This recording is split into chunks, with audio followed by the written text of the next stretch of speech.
All right, so today we're going deep on something a lot of people dream about. Tokyo. Tokyo, yeah. We're going to try to build an 11-day itinerary. Oh, wow. Just kind of go through, like, what a good trip could look like. Yeah. We've got some stuff about food. We've got some stuff about... The best food in the world? Yeah, well, I mean, it's got to be up there, right? It is. Places to see, things to avoid. The islands, too. Yeah. The Tokyo Islands are a really cool part of this, too. Yeah, so we're hoping to give you a roadmap. Absolutely. For a great 11-day trip. All right, let's do it. So day one arrival. Okay. We're going to assume you're going to land in Shinjuku. Yeah. And, you've traveled a long way. Right. So you might be a little tired. Sure. So we're going to recommend Shinjuku Gyoen National Garden. Oh, yeah, that's a good one. Kind of get your bearings, get acclimated. A little nature right off the bat. Yeah, it's supposed to be beautiful. Like a little oasis in the middle of this craziness. Yeah, it's nice to have that contrast. Yeah, and then Shinjuku in general is just a great place for food. Endless options. Yeah, so many options. Yeah. I mean, I've heard great things about the ramen there. Oh, the ramen's amazing. Yeah. I mean, Tokyo ramen in general is incredible, but Shinjuku's got some of the best. Yeah. And also lots of yakitori places, too, which yes. we're going to talk about that more, but it's just like a staple of the street food and the izakayas. And it is, yeah. It's those little grilled chicken skewers you see everywhere. Exactly. But there's so much variety. It's not just chicken. Right, right. You can get all kinds of things. Yeah, we'll dive into that a little more later. Absolutely. But to really kind of appreciate like the scope of Tokyo, yeah, you got to go up to the Tokyo Metropolitan Government Building. Oh, for sure. The view from there is... That's free, too. Yeah, it's amazing. And it's free. That's the best part. Which is crazy in such an expensive city. Exactly. You got to take advantage of those free things. For sure. And you can see like everything. Yeah. You can see Mount Fuji on a clear day. Oh, wow. It's pretty incredible. That's awesome. Yeah. So that's a good one to do early on, just to kind of get your bearings. Yeah. Like see the layout of the city. All right. Day 2, Asakusa. Okay. This is like the historic district, right? It is. Yeah, it's got that old Tokyo vibe. So we got to hit the Sensoji Temple. Oh, absolutely. Sensoji's a must-see. Tokyo's oldest temple. Yeah, and the street leading up to it, Nakamizadori. Yeah, what's that like?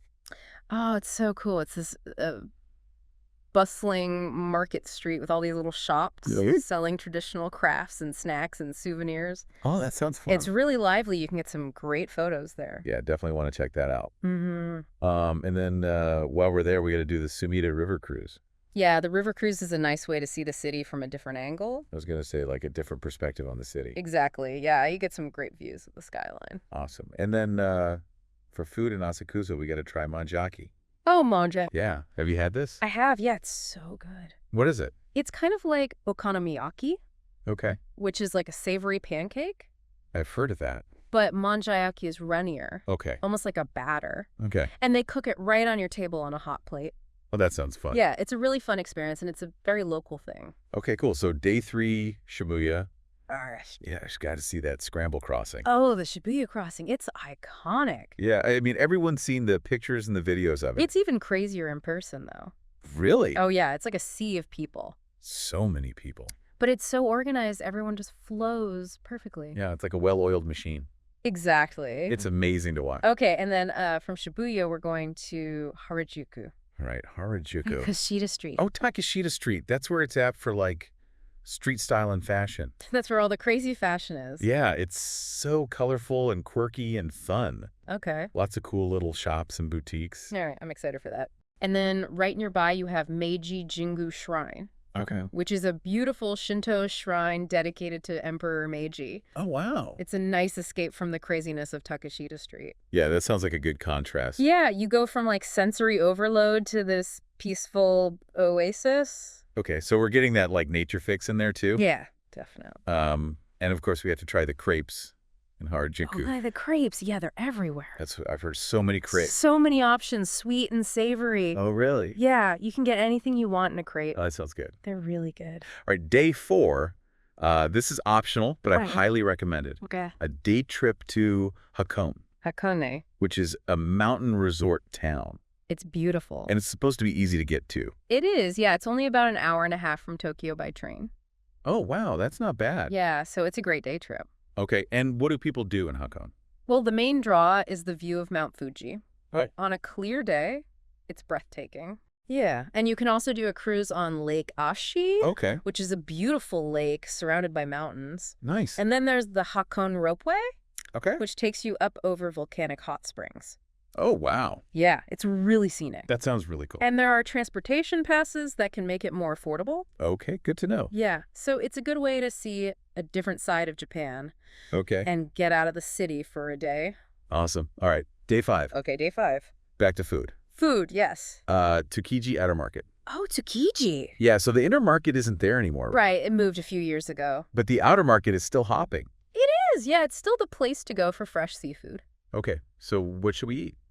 Well, you have to have sushi or sashimi for breakfast. Oh, yeah. It's like a Tokyo tradition. Oh, The fish is so fresh, it's incredible. okay. And for lunch? For lunch, let's go for tonkatsu. Oh, tonkatsu. Yeah, those crispy pork cutlets. Yeah, I love those. They're so good. Okay. And then later in the day, we have to check out a Depachika. Pachika. Yeah, it's the basement food hall of a department store, Okay. but it's not your average food court.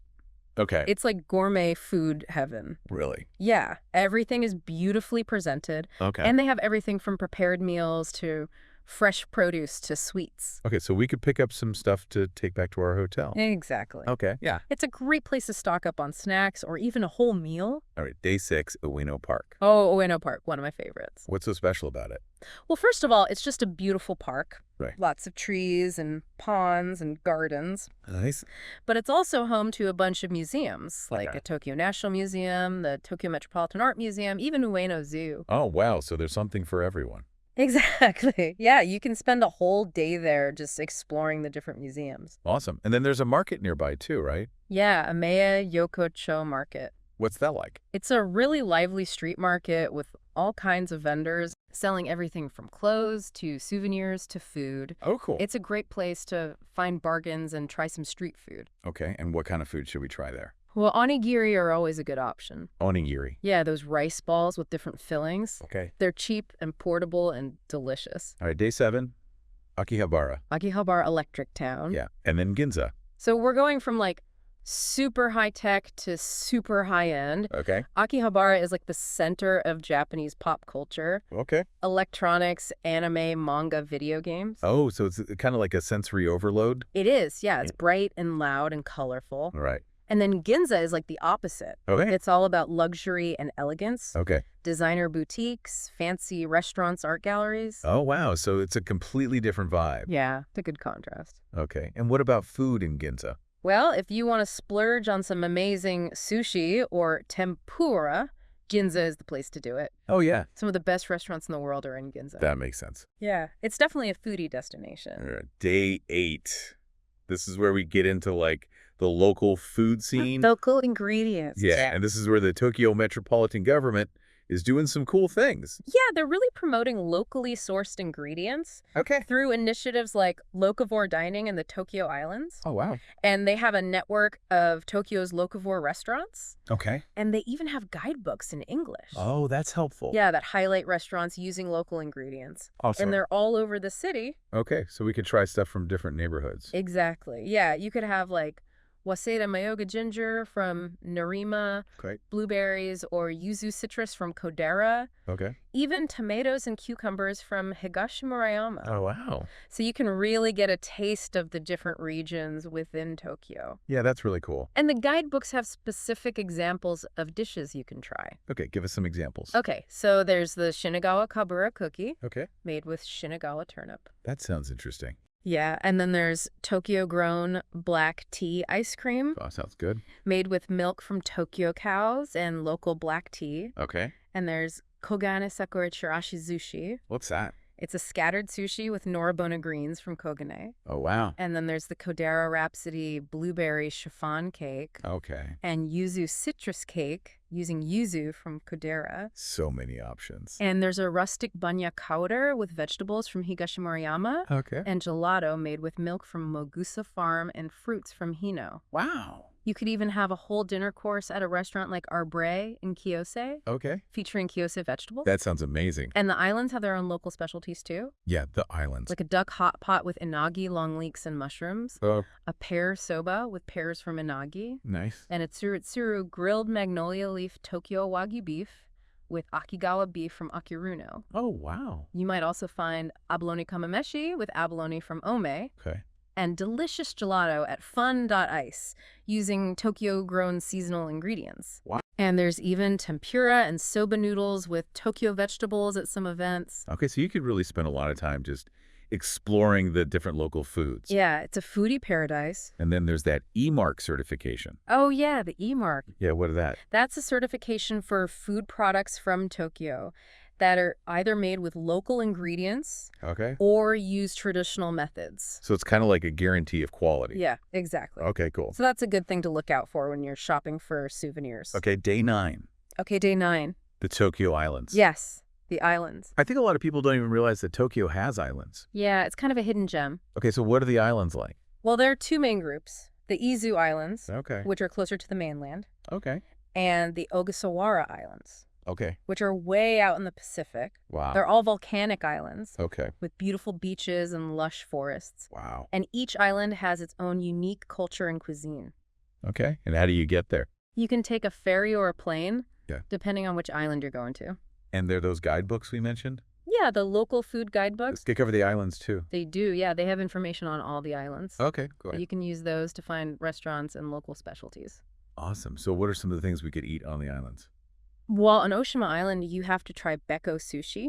What's that? It's white fish marinated in chili soy sauce. Okay. And they also use a lot of camellia oil in their cooking. Oh, cool. And ashitaba, which is a local green. Okay. On Nijima, they have ashitaba tempura Okay. and akaika yakisoba, which is fried noodles with flying squid. Wow. Kozushima is known for its ashitaba pizza Okay. and dishes with aiwa laver, which is a type of seaweed. Cool. And on Hachijojima, they have shimazushi. What's that? It's marinated fish sushi with mustard. Okay. And they also use a lot of ashitaba, and they have great dairy products from Jersey cows. Wow, so many options. Yeah, the islands are a real foodie adventure. All right. Day 10, Okay, day 10. shopping and relaxation. Yeah, time to unwind a bit. Yeah, I was going to say, we've been going pretty hard. Right, we need a brace. So where should we shop? Well, Shibuya 109 is the place to go for trendy fashion. Okay. Or you could check out the department stores. They have everything you could possibly want. And what about relaxation? Well, you could go to a traditional tea house, Well, yeah. have some tea and maybe some soba or udon noodles. That sounds nice. Or you could go to a sento. Lacento. Yeah, a public bath. Okay. It's a really relaxing and cultural experience. Okay, what's the etiquette like? Well, you have to wash yourself thoroughly before you get in the bath. Okay. And there are separate baths for men and women. Yeah. But it's a really nice way to unwind and experience Japanese culture. Yeah, that sounds cool. Mm-hmm. All right, and finally, day 11. Day 11, departure day. Yeah, sad day. I know. But depending on our flight time, Right. we can squeeze in a few more things. Yeah, maybe revisit a favorite spot. Yeah, or try that one dish we missed. Exactly. And don't forget to buy some souvenirs, Oh, yeah, good point. especially those eMark certified food products. Yeah, those would be perfect. Yeah, a little taste of Tokyo to take home with you. Okay, so before we wrap up, Mm-hmm. let's talk about some essential tips for first-time travelers. Okay. First up, getting around Tokyo. Okay, so the public transportation system in Tokyo is amazing. Yeah, that's what I've heard. It's really efficient. It is, yeah. The trains and subways are so easy to use. Okay. And we highly recommend getting a Suica or Pasmo card. What are those? They're rechargeable travel cards Yum. you can use to pay for trains, subways, buses. It's like one card for everything. Yeah, exactly. It makes things so much easier. Okay, cool. And what about local customs? Okay, so bowing is a common greeting, Okay. and it's customary to remove your shoes when you enter someone's home Yeah, okay. for certain traditional places like temples. Okay. And in general, politeness is really important in Japanese culture. So things like avoiding loud conversations on trains Right. and waiting your turn, Okay. those are all appreciated. Good to know. And are there any things we should try to avoid? Okay, well, it's best to be mindful of noise levels in public spaces, Okay. especially on trains, Right. and try to avoid eating or drinking on trains, Okay. unless it's a long-distance train. Okay. And then just be aware of personal space, Okay. especially in crowded areas. Good advice. And finally, how can we save money in Tokyo? Okay, so there are a few things you can do. Okay. You can stay in budget-friendly accommodations, Okay. like hostels or guest houses. Oh, yeah. You can take advantage of free attractions. Like what? Well, there are lots of beautiful parks. Right. And some of those observation decks we mentioned are free. Yeah, that's true. And you can eat at local eateries. Right. They're usually much cheaper than tourist restaurants. Yeah, good point. And try the set lunch menus. Okay. They're usually a really good deal. All right. And of course, use public transportation. Yes. The trains and subways are so affordable. Especially compared to taxis. Exactly. All right. Well, that was a whirlwind tour of Tokyo. Yeah, it was a lot of information. But I feel like we covered a lot of ground. I think so, too. And I hope this gives our listeners a good starting point Absolutely. for planning their own trip. And remember, it's just a suggestion. Yeah. You can tailor it to your own interests and budget. Exactly. And Tokyo is such an amazing city. There's something for everyone. With its blend of tradition and modernity. Exactly. And its incredible food scene. It's a foodie paradise. So as you plan your Tokyo adventure, Mm-hmm. ask yourself, What will I discover? what hidden corner or unexpected flavor awaits you? The possibilities are endless. Until next time. See you then.